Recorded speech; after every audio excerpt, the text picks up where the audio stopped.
Right now, though, my colleague and good friend Scott Radley, who also, of course, hosts the Scott Radley Show on CHML every evening, writes for the Hamilton Spectator, was talking to a number of city councilors about, first of all, the high tax increase that municipalities are having to deal with these days. In Hamilton, it was just under 6% this year. Many of the councilors are suggesting that next year, because of budget pressures, it could go as high as 10 or 11%. That's, I know, unfathomable, but that seems to be the reality. A lot of them are very concerned about it, including Ward 5 City Councilor Matt Francis said this. Between provincial downloading with development charges, lingering inflationary pressures, that alone is going to start us off in the 5% range. Pressures with the encampment situation, which clearly is a big problem in this city, and the wanting to build more affordable housing. That's going to add a lot. And then that's not even including any of the council referred items. So some of the items that councillors have that they want to see done in the city, that's going to be before us, including fare-free transit, which is $47 million. That's 5% hit to the levy. So if you add all that up right there alone, without even diving in it too deep, that's already 10%. Matt Francis from Ward 5 in Hamilton. And now, this is not unique to Hamilton. We already know that Toronto is under a huge financial pressure right now, and they've been begging, and I mean begging, the federal and provincial governments for financial assistance, and Hamilton, London, everybody's in the same boat. And I get the fact about downloading being a factor here. That's something that we've had to deal with for many, many years here in the province of Ontario. But are city councilors still responsible to a certain extent, to a great extent, about just how high that tax bill is now? Is this the new normal now, that we're going to be looking at double-digit tax increases on your municipal taxes every year? I want to bring John Best in the conversation. John is the publisher of the Bay Observer, and he's been following provincial and municipal tax programs and, of course, the way that municipalities deal with them for a long, long time now. John, thanks for jumping in today. Really appreciate the time. Good to be with you, Bill. Let's talk a little bit about that. And there's a couple of political realities here. First of all, one of the easiest things to do is to point fingers at others and say, well, it's not my fault. That happens a lot in politics. We know that. And I'm not, as I mentioned in my commentary this morning on CHML, I'm not dismissive of the provincial downloading and what they're doing here and the impact it's having. But can council just kind of sit back and say, well, it's not our fault the numbers are going up, but we're still going to just do what we want to do here, and we'll just put up with this and we'll just blame somebody else for this. There's still, I think, the overwhelming majority of responsibility for property taxes is still with the municipality, isn't it? Absolutely. Yes, we do have these external pressures, but I hate to use the analogy of business, because I know government can't run like a business, but at some point you have to look at your cost structure.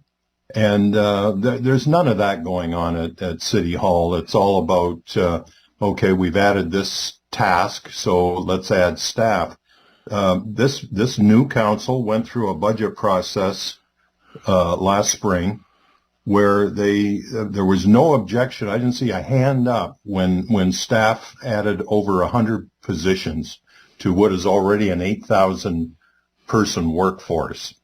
And at the end of the day, the biggest cost we face in Hamilton is not foregone development fees from affordable housing. The biggest cost we face is our payroll. We've got well over 8,000 people, and you never hear a peep out of anybody about it. Is there a way of re-engineering government to a degree where we can control some of these staff increases? It's all about incremental add-on.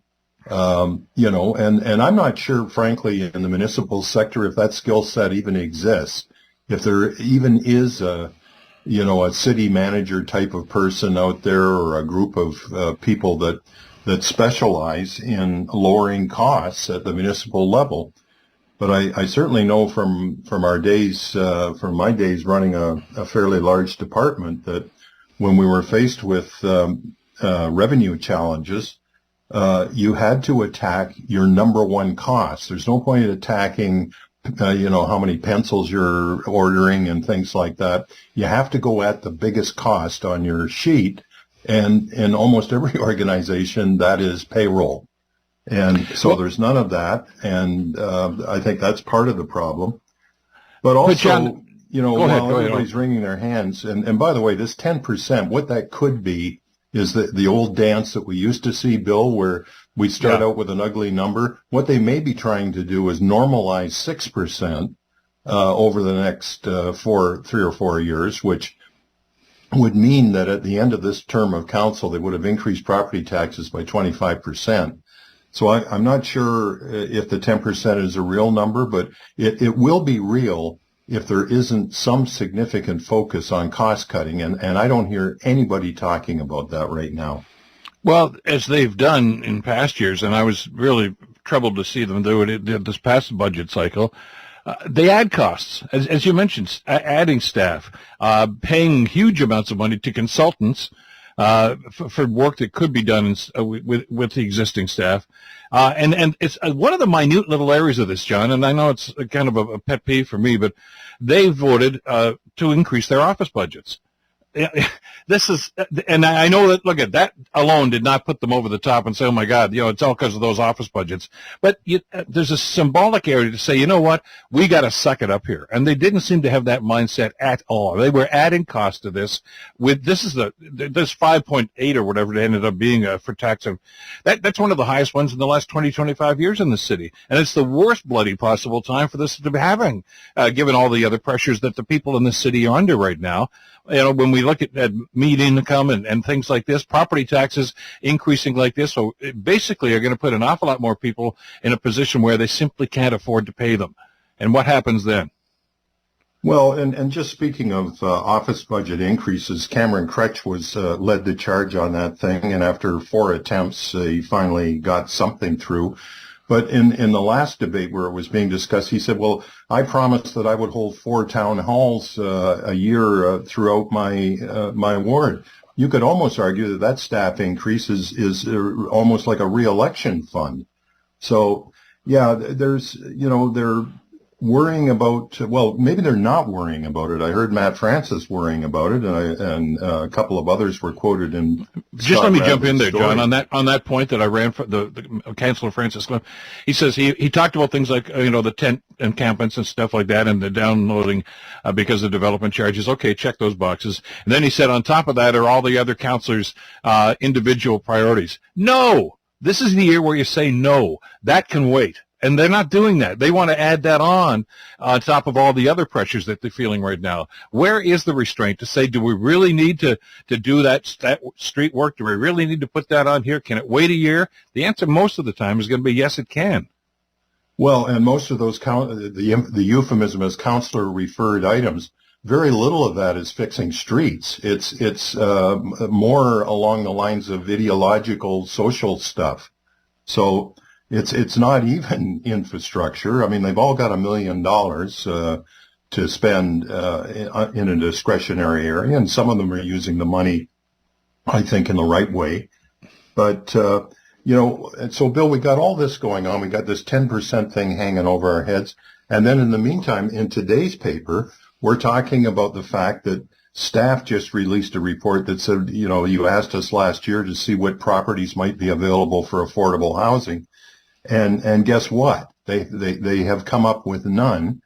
And the reason they've come up with none is partly because there are none. And I think staff were given an almost impossible task. This council and the previous ones were completely sucked in by this idea that somehow one of the senior governments was going to insist on affordable housing. And that was Catherine McKenna that created that expectation. So we lost 2 or 3 years doing absolutely nothing about it, not realizing that the only impetus for any of this affordable housing was going to have to come from the city. And we were really deceived on that point. That was an unfortunate thing. And then today, staff are saying, well, we do have a lot of municipal parking lots along Main Street and King Street, and we do, east of the Delta, Bill, and there's some nice little municipal parking lots all along that route, but they can't use them because Metrolinx might need them for hydro transformers.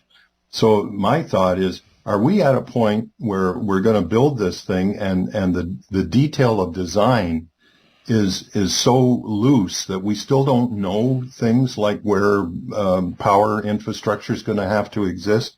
There's just a real mess here, Bill, of people pointing fingers in opposite directions. Nobody's in charge. Nobody's really got a handle on this housing issue. And you heard Carl Andrus in the article today saying, you know, when staff made that presentation, which essentially said we haven't made any progress on the affordable housing issue, he said he expected a lot more. And you got to remember that he was involved in the 2018 election. He was part of Yes LRT, believing, as many did at that time, that somehow LRT was going to solve a whole raft of social problems. And all it's really done is displaced hundreds of people and threatens to make housing pretty much unaffordable all along the route. So, you know, we really have some deep-seated problems here that we need to get a handle on quickly.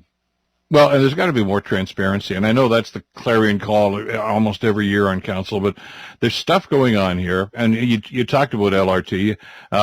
I'm hearing from some of my sources that this thing is nowhere near close to you know, getting shovels in the ground, that there are going to be huge cost overruns. The province apparently is concerned about that. Metrolinx is even concerned about that. And, you know, this may or may not be completed to the extent that they think it's going to be. There may still have to be some municipal money into that. Really? How much is that going to be? And then there's the cloud about what's going on with this downtown redevelopment. And you know, how much is this going to cost? I mean, I'm hearing the properties are being traded, that the city has made a financial commitment. We don't know how much. We don't know if that's going to be land, money, whatever the case might be. Although I do know that a number of the councilors said, oh, it's not going to cost the taxpayers 1 red cent. That's not the impression I'm getting right now. So, you know, just what are they holding back on, and what kind of an impact is that going to have on the municipal taxpayers here? That's the problem. And as you have been writing about for years, and I've been talking about for years, we already know that property taxes are the most regressive form of taxation because it's not based on your ability to pay. It's based on where you live. And, you know, you may have bought that house back in the days when you were making $75,000 a year. Now you're retired, living on a pension, and your taxes are going up by 6% this year. Your salary isn't, your income isn't going up this way. There's got to be, I think, more consideration for the impact this is having on ratepayers. Well, I think if we really do get 10% tax increases, and I think Scott's article suggested that it wasn't just going to be next year, it was going to be right through the term. We're going to have a tax revolt of some kind, and we're going to have people that just can't pay their taxes. That it's going to put the city in an awful position because they can't foreclose on a large number of homes. The system isn't built to handle that kind of a deficit. There really has to be some very, very serious thought about priorities. They just went through a priority exercise with City Council and didn't even talk about the number one priority, which is LRT. That priority completely sucks the oxygen out of every other priority. It wasn't even on the sheet. So, you know, we're really dealing with an unrealistic council right now. They're just not. They're really just stumbling around at this point. This is the thing, and I'll go back to Councillor Francis. I'm not going to hold him up here, but I mean, just his comments, and, you know, those are anecdotal comments about what he hears and what he sees around City Hall. He talked about one of the other priorities that some of his colleagues are pushing for, and that's essentially for free transit, for zero fares for transit. Listen, how naive can you be, John? I mean, the first thing the province is going to say is, look, we already gave you $1 billion to get this LRT thing done, and then you turn around and you cancel a revenue source from your transit, and then you get your hand out for more money from us? You know, go get your act together. That's the answer they're going to get from both levels of government here. Well, and we have this annoying habit of sending non-government people to both Queen's Park and Ottawa, and yet we expect to get special treatment. It's completely unrealistic. Anybody that would have the nerve to stand up in council and talk about free transit should be defeated at the next election. They just don't understand what their job really entails. Or the current circumstance. There may be a day somewhere down in this utopian vision that they have that maybe the city would be in a financial position to be able to offer something like that. But realistically, John, we're nowhere near that these days. As a matter of fact, we're worse off than we were 3 years ago. Our transit ridership is back to, we've recovered about half of what we lost during the pandemic. So we're well below, we're 7 or 8 million rides below where we were in 2019. And that wasn't a particularly great year. Well, here's the reality. You have to manage your expectations. You have a budget in your household. I have a budget in our household. And when you hit tough financial times, you have to make tough decisions about maybe we don't go on a vacation this year. Maybe we can't buy that. Maybe we're just going to have to pull back on that project we wanted to do in the basement. In other words, you have to gear your expectations and your financial commitments to the fiscal realities. And I just don't see these guys doing that. Not yet anyway, Bill, but one thing for sure, the public is watching closely. Every one of these counselors Tom Jackson has already said it in council, but they're all hearing it. People have had their tax bill, and they are upset about it, and it's only going to get worse if this organization doesn't get real. We'll see just what the response is going to be. Mad as hell, I'm not going to take it anymore. We still remember that classic line. John, thanks as always. Great talking with you again today. Thanks, Bill. John Best, publisher of the Bay Observer.